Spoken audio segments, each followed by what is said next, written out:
Hello guys! So, panibagong taon at panibago na namang budulan.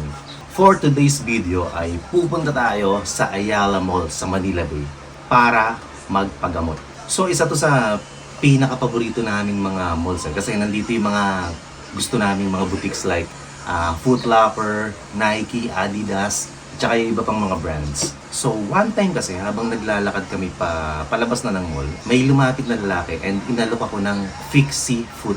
Actually, first time kong nadinig yung brand na to. Sabi niya ay wala namang bayad, so i-check lang niya yung paa ko. Baka sakali lang na kailangan ko nung insole na to. So, dun ko na-discover na may something na pala dun sa paa ko and yun nga, high arch siya and may konting deformation na and prone daw ako sa sprain.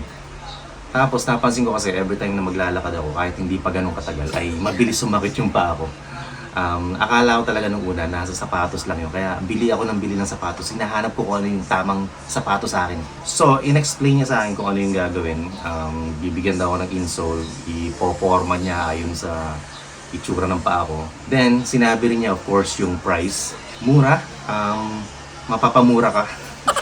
Imagine, insole lang siya, pero grabe, ganun kamahal. So anyway, ang ginawa ko ay pinagpaliban ko muna.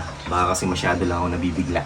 So umuwi muna ako and then nagbasa-basa ako ng mga reviews, tsaka nanood ako ng mga videos. And dun ko napagtanto yung kanyang mga health benefits. So even yung mga back pains pala ay masosolve niya kapag tama yung insole ng sapatos mo.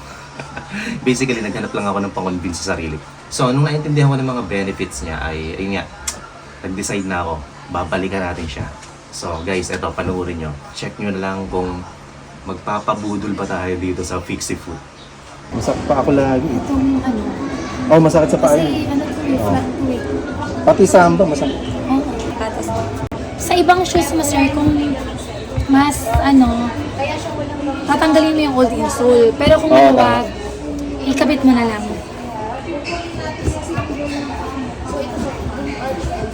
Yung arc nga lang. Ay, adjust pa to. Hindi pa yan yung nakakaano. Kasi ang kukunin natin dyan sir, partial lang. Oo. Sige sir, i-customize ko na sa paa mo. Isa-save ko tuloy yung paa mo.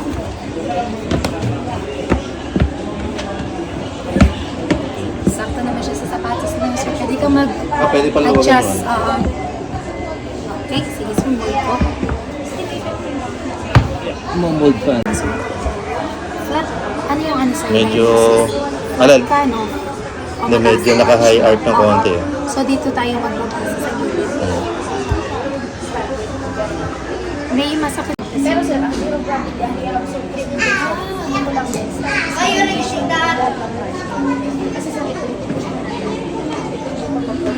prone ka sa ankle sprain. Kasi yung lakad mo sir lateral. Pwede mo ang ginagawa mo support niya tumpok yan sa pagilid. Kaya sumasakit yung tuhod mo tsaka then yung tendon mo sir nagde-deform. Sige sir, bend your knee po. Mas ano siya sir, mas stretch, mas banak yung bend, yung tendon mo sa right mo.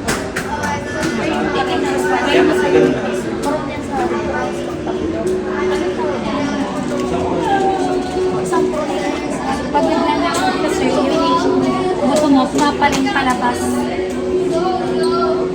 Kaya kailangan sir, Iba to ano? Ay, hindi sa lapit. yan. Sir, kayo na pa kasi siyempre yung paa niyo. Ito yung paa niyo kasi pero sa half line yun, gusto mo full break yun. Or okay naman na yun. So, yung foot strike mo sir, ganito ka na. Ganyan.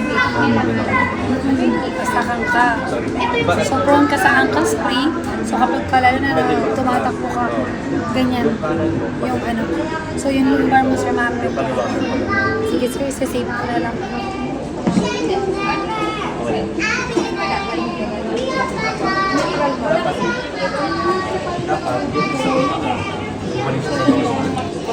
Straight ka. Palitan.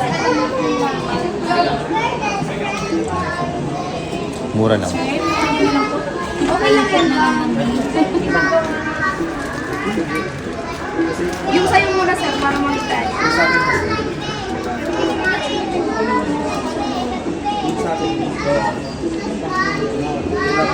Ito ang budol ng taon.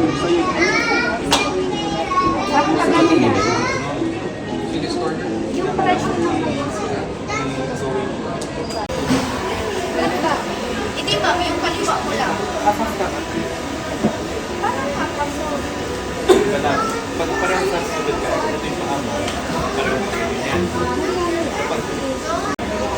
Pwede ko bang videoan?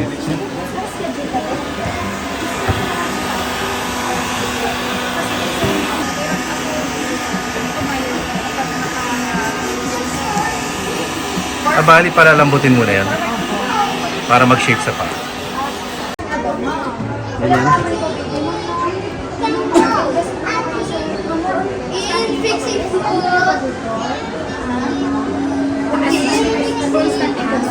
Relax mo. Relax. Taas mo. Taas, oh.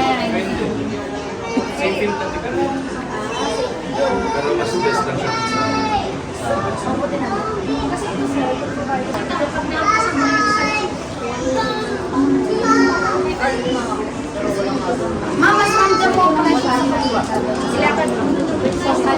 Yun ma'am, is chronic pain. Yung sa'yo naman sir, is kung bagay mo sir, major lang sa yung paa niya magaganda before. Tingnan mo yung paa niya. Ito ma'am, kung tingnan mo yung paa niya. So, ang insource mo na po naman, ganito lang siya na kasi sir, relax mo sir. Pwede kang mag-regulate yung insulin yung susunod sa paa. Ang dapat kasi sa inyo, medical reason, dapat ma'am, yung buto po yung papasunod. Kaso ma'am, dito ma'am, syempre, Ang daming freebies. EOW mo na yan. Ano yan? 10 days orthopedic. Ano yan? Ito po yung sa Ito naman, Okay. May free consultation po. Okay. May sa inyo. ito yan sa yung body ng ano. Pwede ka pa nga magkaroon sa iyo sa kanan. Sobra na yung previous. May libre. Daming freebies ah. Basic. Ako, First budol for the year. Ang agong pamasko. Sir, magkaiba yung paa niya sa rat. Isang insulation sa